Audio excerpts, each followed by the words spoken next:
तो दोस्तों, क्योंकि रिश्तों के भी रूप बदलते हैं कि आज के एपिसोड की शुरुआत में भारती अंगद को बता रही होती है कि एक अनजान महिला ने फोन पर उसे अक्षय और माधवी का नाम लेने के लिए कहा था, ये देखने के लिए कि उसके चेहरे का रंग कैसे उठता है। ये सुनकर अंगद हैरान रह जाता है और पूछता है कि क्या भारती ने फोन करने वाले का नाम नहीं पूछा। तो भारती जवाब देती है कि पूछने से पहले ही फोन कट गया।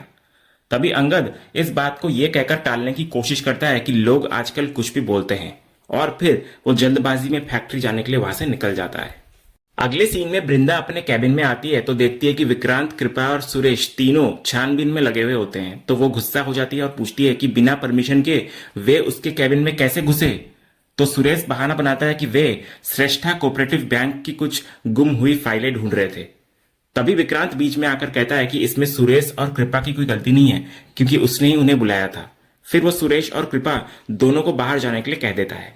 उनके जाने के बाद विक्रांत वृंदा से कहता है कि वो सब कुछ ठीक कर देगा। तो वृंदा कहती है कि मुद्दा ये नहीं है कि वो सब ठीक कर देगा, बल्कि यह है कि मना करने के बावजूद वो उसके कैबिन में क्यों आया। तो विक्रांत अपनी गलती मानते हुए कहता है कि हाँ, गलती उसी की है। फिर वो माफी मांगता है और कहता है कि वो सब कुछ ठीक कर देता है। इसके बाद वो सारी चीजें समेटने लगता है और जानबूझकर वही वाला लिफाफा उठाता है और उस पर लिखा नाम मिस्टर और मिसेस विरानी पढ़ता है। वो कहता है कि ये किसी स्कूल का निमंत्रण लगता है। ये सुनकर वृंदा घबरा जाती है। फिर विक्रांत वो लेटर को खोलकर पढ़ने लगता है, जिससे वृंदा की बेचैनी और बढ़ जाती है। अगले सीन में अंगद भारती के बाबा के दिए हुए कागजों की जांच कर रहा होता है। वो भारती से कहता है कि उसे कुछ समझ नहीं आ रहा कि ये श्रेष्ठा बैंक से लिया हुआ कौन सा लोन है। तो भारती कहती है उसे भी ज्यादा नहीं पता, उसने तो बस बाबा को एक बार कागज छुपाते हुए देखा था। जब अंगद फिर काम में बिजी हो जाता है तो भारती उसके पास आकर बैठ जाती है और कहती है कि वो बहुत अच्छा है। फिर वो उसका हाथ पकड़कर कहने लगती है कि उसके बाबा भी काम के चक्कर में खाना भूल जाया करते थे, तो वो उन्हें अपने हाथों से खिलाया करती थी। फिर भारती बोलती है अब वो अंगद को भी वैसे ही खिलाएगी। तो अंगद इस पर मना करता है, लेकिन भारती नहीं मानती। उधर ठीक उसी पल वृंदा छिपकर ये सब देख रही होती है और अंगद भी उसे देख लेता है। इधर वृंदा को देखने के बाद अंगद असहज हो जाता है और खाना खाने से भारती को मना कर देता है। वो बार बार बाहर की ओर देखता है तो भारती के पूछने पर वो काम का बहाना बनाकर उसको टाल देता है।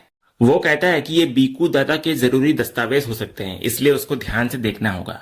वो भारती को फिर सोने के लिए कहता है तो भारती आखिरकार मान जाती है, लेकिन जाने से पहले रुककर उसको याद दिलाती है कि कल बाबा की विधियां हैं। तो अंगद कहता है उसे अच्छे से याद है। इसके बाद भारती चली जाती है, लेकिन वो छुपकर खड़ी वृंदा को देख नहीं पाती। फिर भारती के जाने के बाद मौका पाकर वृंदा अंदर आती है और दरवाजा बंद कर लेती है। उसका सब्र का बांध टूट जाता है। वो गुस्से में अंगद का कॉलर पकड़ लेती है और पूछती है क्या कर रहे थे तुम। वो कहती है कि उसने सब कुछ देखा कि कैसे अंगद भारती का हाथ पकड़कर उससे प्यार से बात कर रहा था। वो अपनी पीड़ा व्यक्त करती है कि भारती हर समय उसके पास रहती है, जबकि वो यहाँ अकेली पागलों की तरह सब कुछ संभाल रही है। तो अंगद अपना बचाव करते हुए कहता है कि वो भी यहाँ अकेले ही काम कर रहा है और फैक्ट्री की समस्याओं की जड़ तक पहुंचने की कोशिश कर रहा है। वो कहता है कि वे दोनों एक ही काम कर रहे हैं और ऊपर से भारती हमेशा उसके सिर पर बैठी रहती है। वो वृंदा से उसकी स्थिति को समझने की विनती करता है। तो इस पर वृंदा और भड़क जाती है और पूछती है कि वो क्या समझे और अंगद ने आखिर संभाल ही क्या लिया है। वो पूछती है तुमको पता भी है कि आज हुआ क्या है। इसके बाद एक फ्लैशबैक दिखाया जाता है जहां विक्रांत वृंदा के कैबिन में उससे स्कूल के इनविटेशन लेटर के बारे में सवाल कर रहा होता है, जिस पर मिस्टर एंड मिसेस विरानी लिखा होता है। जब विक्रांत बार बार पूछता है तो वृंदा उससे वो लेटर छीन लेती है और पलटकर सवाल करती है कि वो उसके कैबिन में कर क्या रहा था। तो विक्रांत बहाना बनाता है कि वो बस हेल्प कर रहा था, जिस पर वृंदा उसे उसकी लिमिट याद दिलाती है। वो गुस्से में कहती है आपको जवाब चाहिए ना, तो लो ये जवाब। हाँ, ये स्कूल का इन्विटेशन है, तो क्या हुआ। फिर जब विक्रांत कहता है कि विरानीज के नाम पर ऐसा इनविटेशन पहले कभी नहीं आया, तो वृंदा एक कहानी गढ़ती है। वो बताती है कि उसके भांजा भांजी रांची में पढ़ते हैं और क्योंकि उसके भाई भाभी दूर रहते हैं तो उसे उनकी गार्डियन के तौर पर बुलाया गया है। वो विक्रांत को फिर चेतावनी देती है कि वो अपनी दोस्ती की आड़ में अपनी सीमा ना लांघे और याद रखे कि वो उसे ही रिपोर्ट करता है। वो कहती है कि अगली बार ये गलती नहीं होनी चाहिए। तो विक्रांत भी माफी मांगते हुए कहता है कि श्योर मैडम, ये गलती फिर कभी नहीं होगी। फिर फ्लैशबैक खत्म होने पर अंगद ये सुनकर हैरान नजर आता है कि वृंदा ने कितनी चतुराई से स्थिति को संभाला, लेकिन वृंदा उसकी तारीफ सुनने के मूड में नहीं होती। वो कहती है कि वो कितना और क्या क्या संभालेगी। वो उसे याद दिलाती है कि वो प्रेग्नेंट है और अब ये नाटक और नहीं कर सकती वो। तभी अंगद वृंदा को शांत करने की कोशिश करता है और कहता है कि वो समझता है कि उस पर बहुत दबाव है, लेकिन यहाँ और भी बड़ी समस्याएं हैं।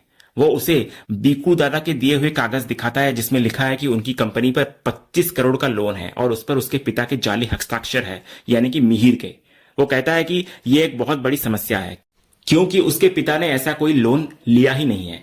उसने उनसे बात की है, लेकिन वृंदा के लिए ये प्रॉब्लम उनके रिश्ते से बड़ी नहीं होती। वो कहती है 25 करोड़ हो या 100 करोड़, हमारा यहां रिश्ता दाव पर लगा हुआ है। वो उससे पूछती है कि क्या उसे अब भी नहीं लगता कि उन्हें सच बताकर सब कुछ खत्म कर देना चाहिए। वो अंगद से पूछती है कि क्या उसने भारती से बात की, तो अंगद बहाना बनाता है कि उसने बात शुरू की थी, लेकिन लोन के कागज देखकर उसका ध्यान भटक गया। ये सुनकर वृंदा चिल्लाने लग जाती है कि ये फाइल्स और लोन हमारे रिश्ते से बढ़कर है क्या। जैसे ही उसकी आवाज तेज होती है, अंगद उसके मुंह पर हाथ रख देता है ताकि कोई सुन न ले। वो कहता है कि नहीं, कुछ भी उनके रिश्ते से बढ़कर नहीं है। वो एक बार फिर वादा करता है कि वो बीकू दादा की तेरहवीं के बाद भारती से जरूर बात करेगा। वो ये भी कहता है कि वो भारती को कोई झूठी उम्मीद नहीं दे रहा क्योंकि वे अलग अलग रहते हैं। तो वृंदा इस तर्क को खारिज कर देती है। वो कहती है कोई फर्क नहीं पड़ता क्योंकि उसके दिमाग में तो तुम उसके पति हो ना। बात शादी और सिंदूर तक पहुंच गई है, अब और क्या बाकी रह गया है। इसके बाद वृंदा अपनी बात को जारी रखती है। वो अंगद से कहती है कि अगर वो ऐसा ही सोचता रह गया तो वे हमेशा के लिए एक झूठी जिंदगी जीते रहेंगे। वो कहती है कि अब उससे और बर्दाश्त नहीं हो रहा। इसके बाद वो अंगद को एक अंतिम चेतावनी देती हुई नजर आती है कि अब अगर तुम सच नहीं बताओगे ना तो मैं ही सबको सच बता दूंगी। इतना बोलकर वृंदा बिना कुछ सुने वहां से चली जाती है और अंगद उसको बेबसी से देखता रह जाता है। अगले सीन में फैक्ट्री पर सुरेश घबराहट के मारे विक्रांत से कहता है कि उन्हें 25 करोड़ वाले लोन के कागज जला देने चाहिए थे क्योंकि अगर वे किसी के हाथ लग गए तो वे सब मुश्किल में आ जाएंगे। तभी वहां से गुजर रही वृंदा ये सुन लेती है और आकर पूछती है कौन से 25 करोड़। तो विक्रांत तुरंत एक नई कहानी गढ़ता है। वो कहता है कि वो उसे बताना ही वाला था कि फैक्ट्री से बहुत जरूरी कागज चोरी हो गए हैं और उनके साथ बहुत बड़ा धोखा हुआ है। वो कहता है कि उसे शक है कि इस सबके पीछे सिर्फ एक ही इंसान रणविजय का हाथ है। ये सुनकर वृंदा के मन में विक्रांत के लिए जो शक था वो कम हो जाता है। वो मन में सोचती है कि अगर विक्रांत खुद ही उसे ये सब बता रहा है तो इसका मतलब है कि वो रणविजय से नहीं मिला हुआ है। फिर वृंदा कहती है कि उसे एनुअल फंक्शन के लिए देर हो रही है तो वो बाद में आकर सब कुछ चेक करेगी।